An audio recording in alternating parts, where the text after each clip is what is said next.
Joining us now to talk more about this is our friend. Happy New Year to the Hall of Famer, the Sporting News, Big Ten Network, of course, BTN. Mike DeCourcy is back on the show. Mike, it's great to see you. How are you? I'm doing very well. Larry, are we beyond, since your name is Larry, are we beyond the Larry David grace period for saying Happy New Year? Are we still inside that? Are we okay? For me, I kind of go kind of the first month if I haven't seen you. I mean, you and I we text and email and that kind of thing. So but this is probably the last week I'll do that because next week we're in February and then I won't. But yeah, yeah. So a great reference though. Hey, I was talking a few minutes ago about the demise of Sports Illustrated. You guys had done such a great job with Sporting News. How do you guys handle staying active and keeping up in this new marketplace? Well, I think one of the things that's happened, we did this 10 years ago, not 2012, so it's now a dozen years ago. We got out of print because it was costing us money. I remember, um, I don't think I'm telling tales that I'm not allowed to tell now. It's been a dozen years, but I remember somebody saying that a minute we printed the magazine and shipped it out, we were already in the hole because that was, and we've had two owners since then, so I think it's okay to say that. But that was why it made no sense to continue with print, and so that I think that helped us. We immediately embraced online. We have been a free site. I know there are others out there. I get frustrated on Twitter. Hey, that's a story I want to read. Bang, firewall. Never happens with the sporting news. You want to read it, you can read it, Yeah. and so that's helped a lot. I think the fact that we embrace digital and that we have one of the things about being in the digital business is you have to zig and zag a lot. This is what's working now. This is what because algorithms change and advertiser interests change or advertiser uh, concerns change, and so you have to be able to do that. And we've been able to manage to do it through in the digital only sphere for the last dozen years, and I'm hopeful that it's many more dozens beyond that. Yeah, the stuff you guys do as always is top notch, and it's funny that you're exactly right. We moved last year out of the home we've been in for 19 years, and I had stacks and stacks in my attic of old Sporting News, magazines from back in the 90s, and that was the Bible. I mean, you're exactly right. Back before the internet, because I mean, you guys had so much information that you could only find in the Sporting News. Right. And you're right with the internet. Those were I would go back. The Sporting News was my Bible, my encyclopedia. I would go back and you know what? I think there was an article in May that was written, and you would go back to that. But you're right with the digital world, things have changed, and your site is just great. So by the way, again, the Sporting News TSN, go to it. Let's talk a little hoops. Obviously, it's why you have you on. Let's start with the Big Ten. Purdue obviously is Purdue. No surprises there. Wisconsin and Illinois, though, right now are really keeping pace, and this looks like it's possibly sizing up to be kind of a three-team race down the stretch. I'm not sure anybody else is going to kind of come in and challenge those three. Well, I don't think so either. We were asked that question on Big Ten basketball and beyond on Sunday. Rick Pizzo posed that to both myself and Rafael Davis, and my answer was, if anybody could, Michigan State could, but they're going to have to make up three games on the current leader, Wisconsin, and two games on the favorite, Purdue. That's really hard in the Big Ten. You'd almost have to run it from here on out. Come pretty close to that. I don't think Purdue's going to lose five games. So I think that pretty much Michigan State would have to run the table from here in order to have a chance to win the title. So it's hard, and that you did the three you mentioned aren't in that position. They have fewer defeats, and so they're all in that title picture. But I still think it's a really interesting race. And Wisconsin, their early lead, they've only given up a game of that. They've played really well. They're going to play Michigan State later this week at home. I think that's a really fascinating game for both sides. Wisconsin's pursuing the title. Michigan State trying to get an NCAA tournament bid. It just fascinates me that when you look at Michigan State's resume, it says 10, 11, 12 seed. And then you look at their metrics and it says 3 or 4 seed. And it's like, wow, like there's such a disparity. But if Michigan State starts to play to those metrics, then all of a sudden they're right in the heart of the field. And a lot of people would be leery of playing them in March because of their history. Yeah. Yeah. Well, and it's what Tom Izzo always does, right? They always have those games in December where you say, just, geez, this is the year. And then you look up and they're playing on Saturday in the Big Ten semifinals over on CBS because, they always peak in March. It's just what his teams do. One of the teams, Illinois, a big shift last week when they got their leading scorer, Terrence Shannon, back after a 6-game suspension. How does he change this team and what is their ceiling? They played very well without him. What is this team ceiling with him in the lineup now that they've kind of learned how to play and how to score without him being part of the mix? Yeah, I think the ceiling is the Final Four. I don't know that they're a championship team, but I think they could get there. I think they could be in Phoenix. I'm not saying that they will. I'm saying that they could get there with Terrence. I think one of the things that you noticed when he was out, it's always been a team this year that although they share the ball, they are not a point guard driven team. They are, if you look at the stats, if you subscribe to Ken Pomeroy's site, kenpom.com, it's only like $20 a year. It's great, has great information on it. They are more than 300th. The last time I looked, it was like 302 in what we call assist rate, which is how many of your baskets are the result of assists, what percentage, and they are over 300. And why is that? Well, it's not, like I said, it's not that they've ever been a selfish team or a non-share the ball team, but they are a get your own team. Not get your own, but you go make things happen. Marcus Damask is fabulous at it. Terrence is even better than that. So that brings you another creator. Again, a lot of those are going to be for himself. He's going to dump the ball off if it's prudent. He's going to throw it over the top if it's prudent. But when he gets deep, it's mostly going to be about getting the ball to the rim, getting fouled, or stopping and popping. One of those three. Those are the first three options. And then the fourth might be if everybody dives at him, then he kicks it out. That's the first thing he gives you. The second thing he gives you is he is a better three-point shooter than Marcus is, for instance. And Marcus became the dominant scorer, and Marcus was terrific. And he had some great games, but he's not an elite three-point shooter. He's not an exceptional three-point shooter. The stats are what they are. And he can hurt you in a lot of ways, but that's not one of them where he might make a big shot, but he's not going to shoot 40%.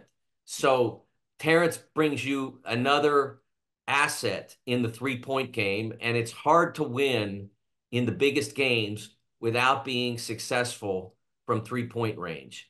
And so that's another thing he gives you. And then defensively, which surprised me, honestly. I wasn't aware of this until we did our shows on Sunday, but we showed the disparity defensively between Illinois with Terrence and Illinois without. And the numbers were significant. Now, some of that, I believe, this is all Big Ten without, and this is some really good opponents and some not so really good opponents. So some of that is that. But the numbers were pretty stark, and I think there has to be some validity to the fact that he makes you better defensively. After all, he came from Texas Tech when you didn't get on the floor if you couldn't guard. And so I think that with his big body and his length and his strength and his size, that he gives you another wing defender option that makes you better in that position. I wasn't going to mention it, but since you mentioned defense, the week that Coleman Hawkins had last week, the 6 steals against Michigan, and then 5 more against Rutgers in the game you guys had on Sunday. For a 6'10" guy, he was out defending guards at some point.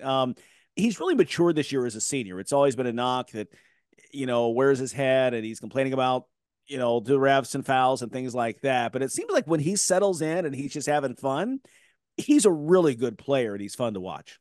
He is, and especially like you mentioned, the ability he gives you on defense. He can switch on to a guard, and the best guys might get by him, like a Jameer Young or a Boo or somebody like that might get by him. But in most occasions when he switches on to a guard, he's not at a significant disadvantage, and he can stay in that matchup. And that allows you, if you get into a position, especially late in games, the switch everything time, when you don't want anybody getting an open shot, he's really valuable there. I'd still like to see him be a little bit more selective with his shots. That's the next step for Coleman.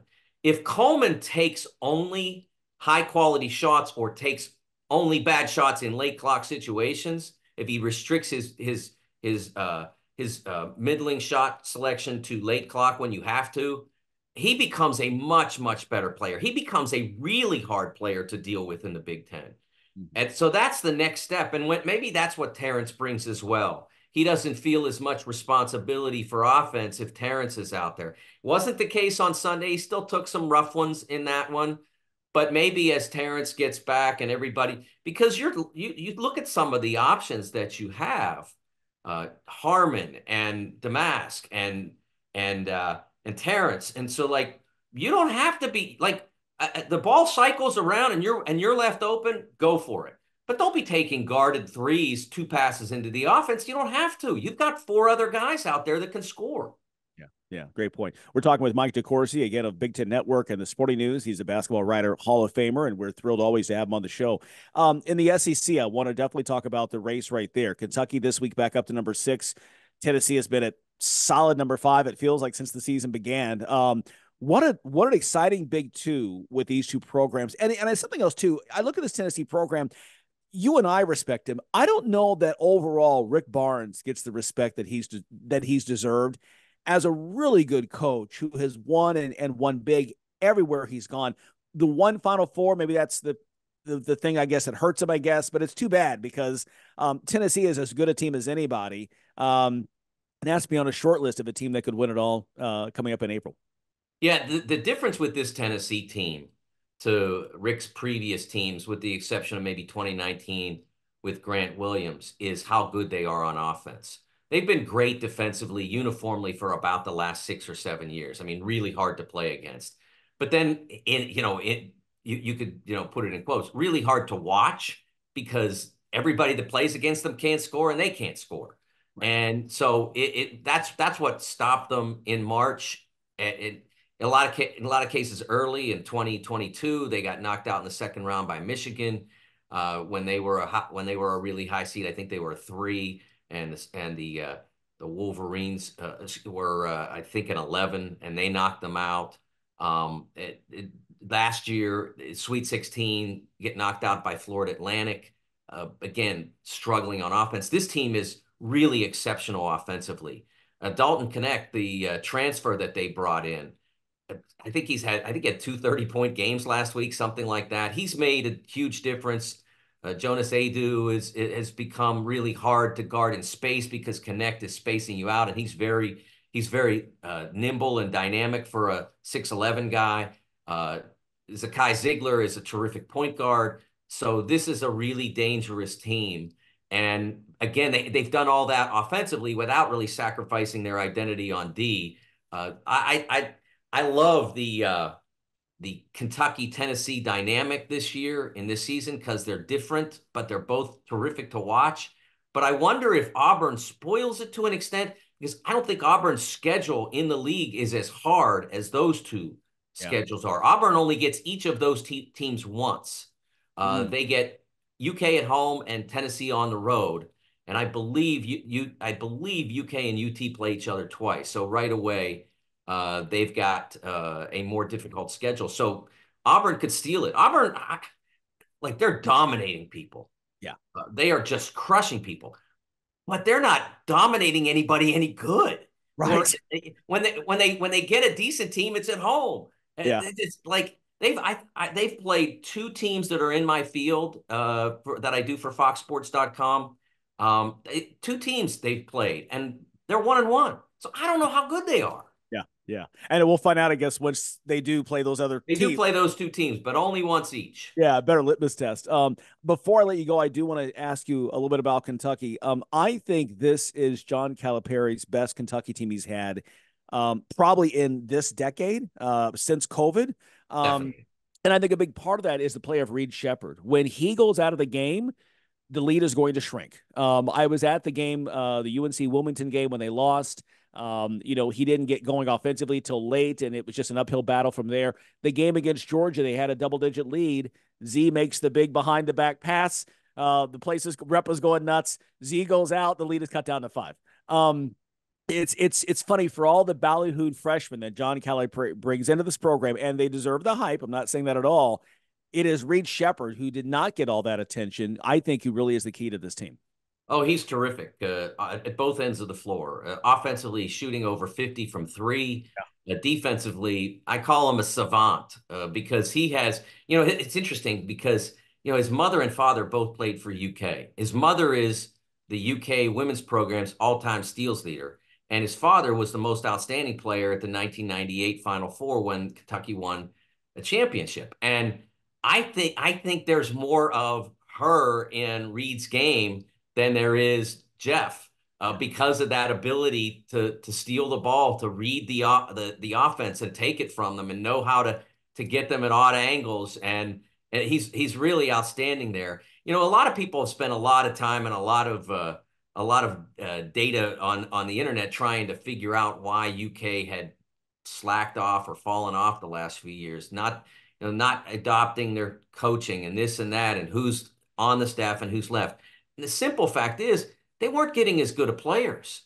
Duke had made inroads after the 2014 class, the class that won the championship in 2015.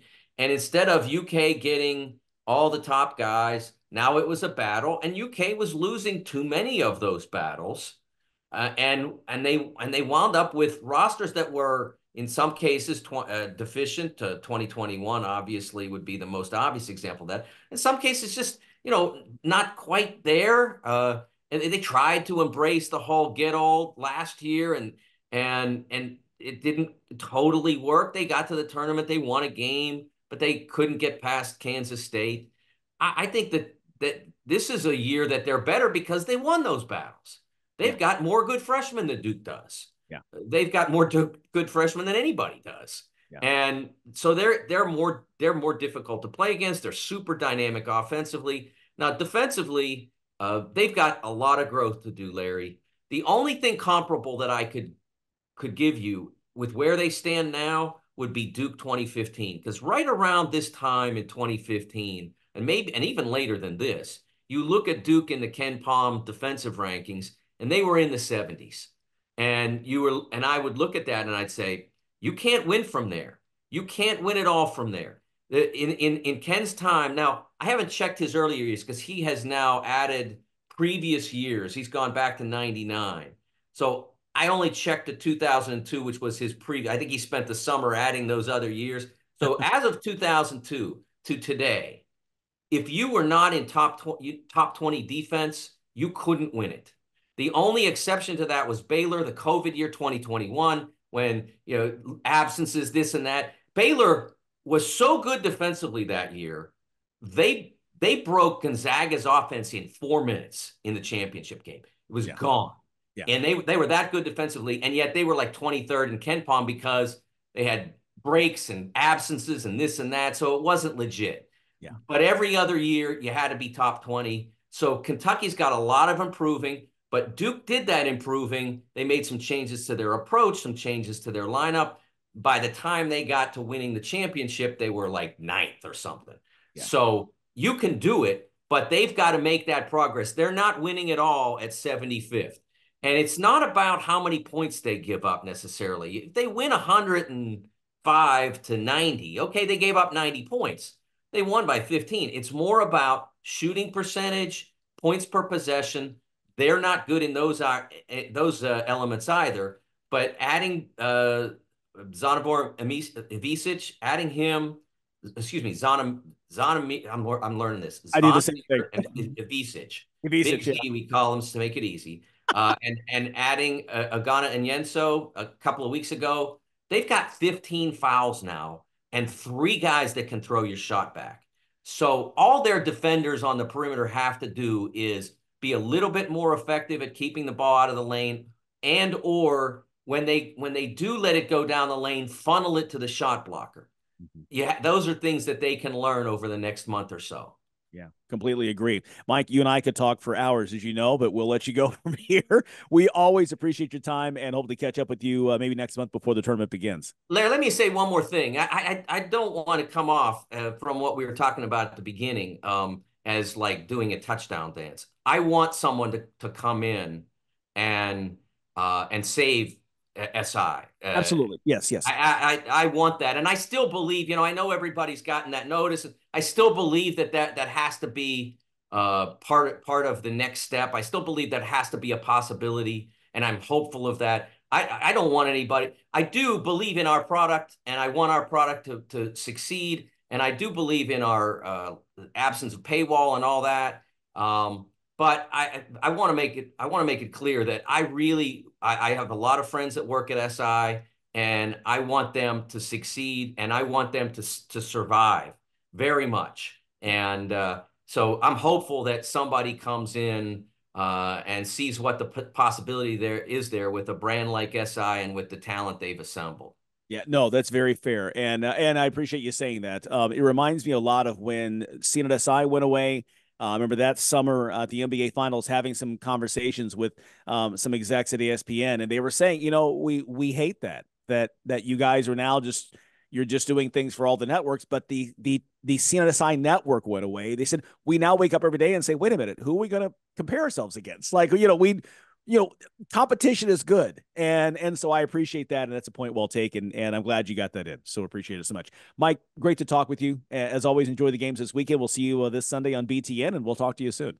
You bet, Larry. Thank you. All right. Mike DeCourcy, once again, he's the Basketball Hall of Famer, the Sporting News, Big Ten Network. And again, make sure you check out foxsports.com for his picks right there. Bracketology. It is that time of year, and see how your favorite team is doing. We've got more to come after this.